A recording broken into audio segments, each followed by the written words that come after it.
Hey guys, thanks for tuning in to today's video.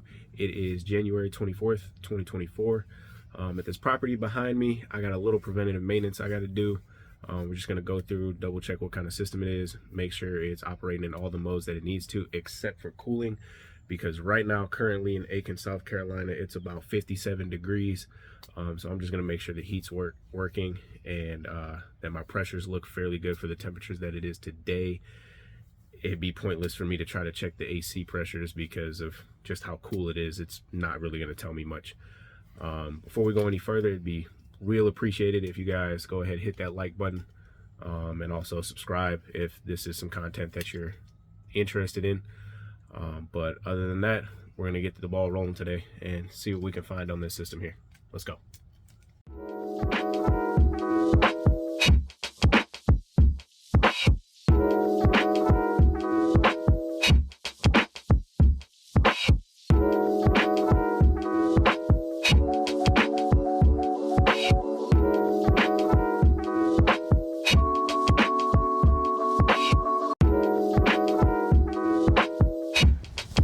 I really hope the water is on.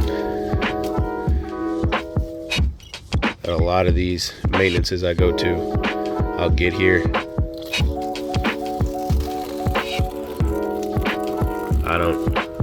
I got no water. It's gonna be a very, very sad, pitiful maintenance here. I was always told when you're checking the contactor for ohms to see if it's got good resistance, anywhere between 14 to 19 at the max was fine. This one seemed to be checking out, so we're good here. I'm gonna go ahead and take this panel off, check the capacitor, and then I hate the way these are oriented, but I'm gonna try and clean that flame sensor down there, way over there. That's the spark igniter. Flame sensors. I'll probably just take this burner off so I can get to it better. And that'll wrap this up because, again, I got no water, so I'm not going to be able to clean that really like I want to.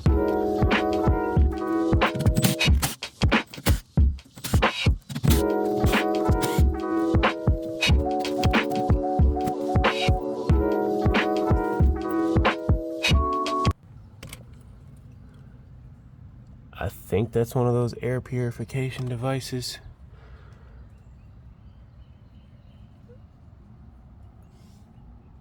Thermostat wire goes in there for it, but it says it's on. It's probably on when there's a call for the fan. I think so. Somebody looks like they've got G tapped in there with this wire, so that's more than likely what it is.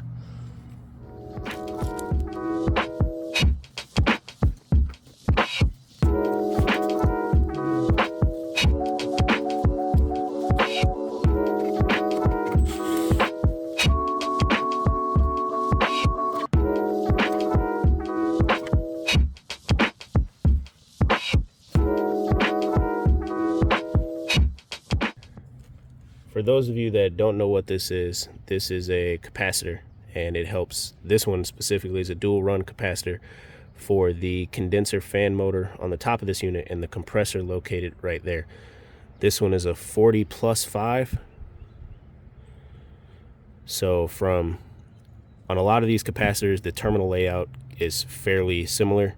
There are a couple brands where the common, which typically has 4 prongs, and the hermetic side for the compressor has 3. There are some brands where both of these will have 3 and this will have 2. This one's for the fan. Some of them will also have only 1 for the fan, but more often than not, when these aren't rusted to holy heck, there's actually like the letters for the terminal spacings on the side. So I'm going to go ahead and test these and make sure this is reading what it's supposed to, and if not, then we'll go ahead and replace it. And to check these, you pretty much just leave one part of your meter on the common side, and that will give you a reading. Right now I've got it on the fan terminal where it's supposed to read 5. It's reading 5.21, which is well within the range of what it's supposed to be. You see the plus or minus 6% there next to the 40+5. And then I'll go ahead and move this around.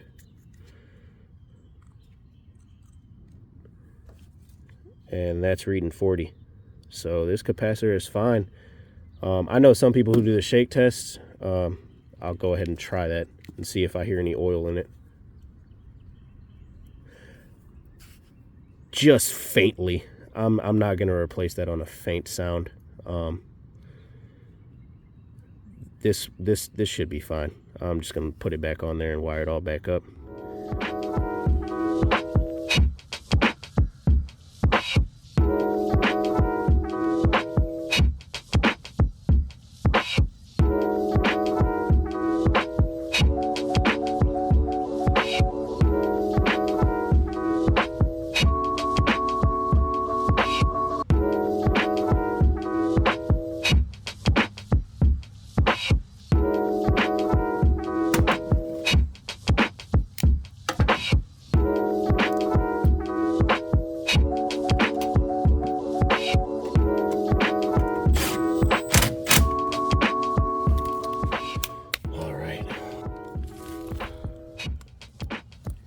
I goofed up. I should have known just by this orange tubing that that was actually the flame sensor and that was the spark igniter. But I'm still gonna end up, now that I've got both burners removed, I'm gonna end up cleaning both with some sand cloth. And the rain is starting to get a little bit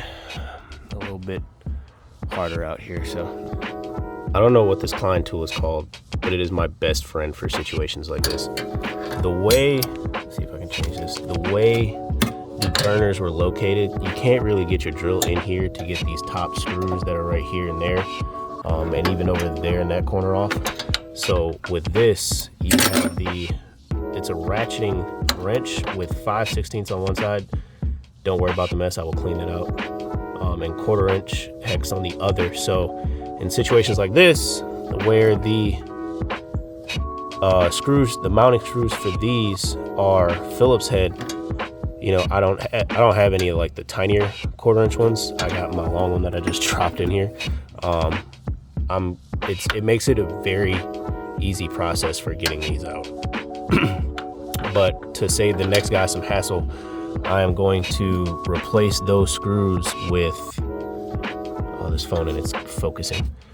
I'm gonna replace those screws with regular 1/4 inch hex, so it'll be easier for the next guy.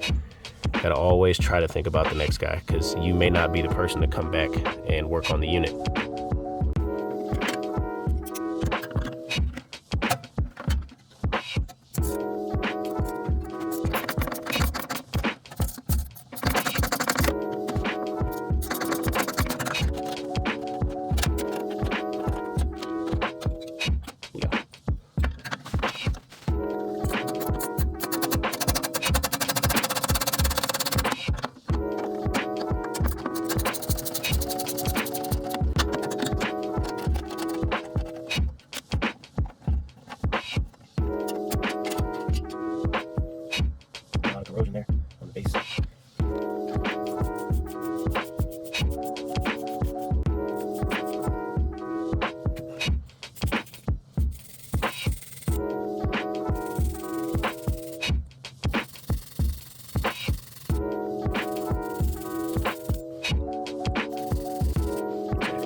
Gonna go ahead and get this all buttoned back up, all the panels back on.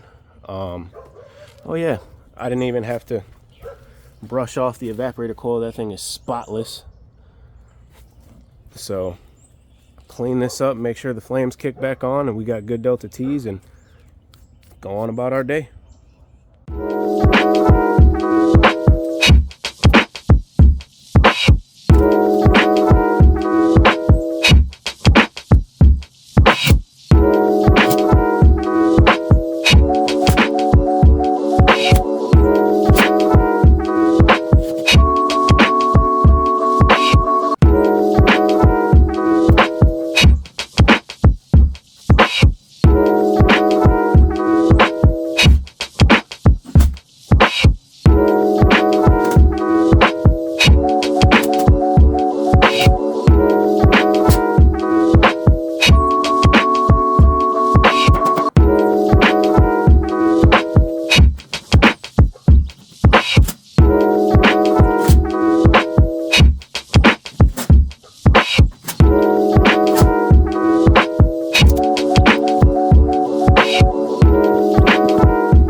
Now I know a lot of other companies have their little tags and stuff that they are able to just peel off and stick on units to let, you know, future techs know exactly what's going on.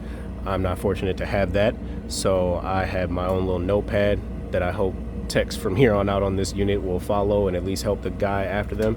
I'm not gonna cover, you don't want to cover up the fault code sticker for the control board, because then if the board is ever flashing, nobody's really going to know exactly what to do. So I'll probably put it like over here somewhere, but that's pretty much going to conclude this one.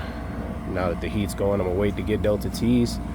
The way that I like to try to do it, at least on these maintenances, since the unit is on this side of the house, especially with it being a package unit, I have my field piece supply probe on the far back side on the kitchen close to the garage, just to make sure that, you know, heat is going around everywhere. Off camera, I'm probably just going to go around with my little anemometer that I've been using in previous videos just to make sure that airflow is adequate. But considering everything down there is hard piped, aside from the flex coming off the very back side of the unit, I'd have to assume that everything was done right. But if you ain't testing, you're guessing. Gosh, I quote Mikey Pipes too dang much. I love that channel. But other than that, again, I really wish the water was on here.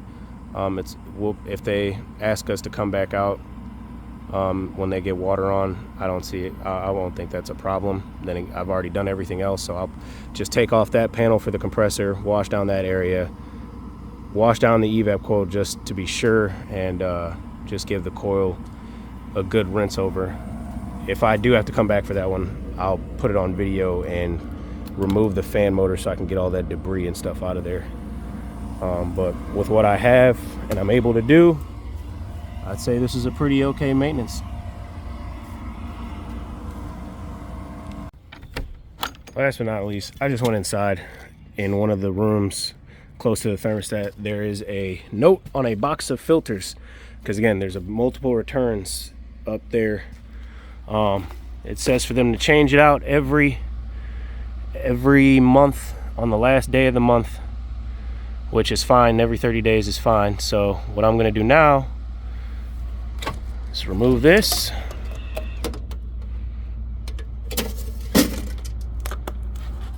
and okay, wow, that's cool. Get that out of there. You never want more than one filter. So if I'd have left this here, put that in there, and then they put their filters at the return, there could have been a legitimate issue here with this system being able to breathe. You only need one filter at each return spot, or just like no filters at the return grills up there and one right here. So this is for the best.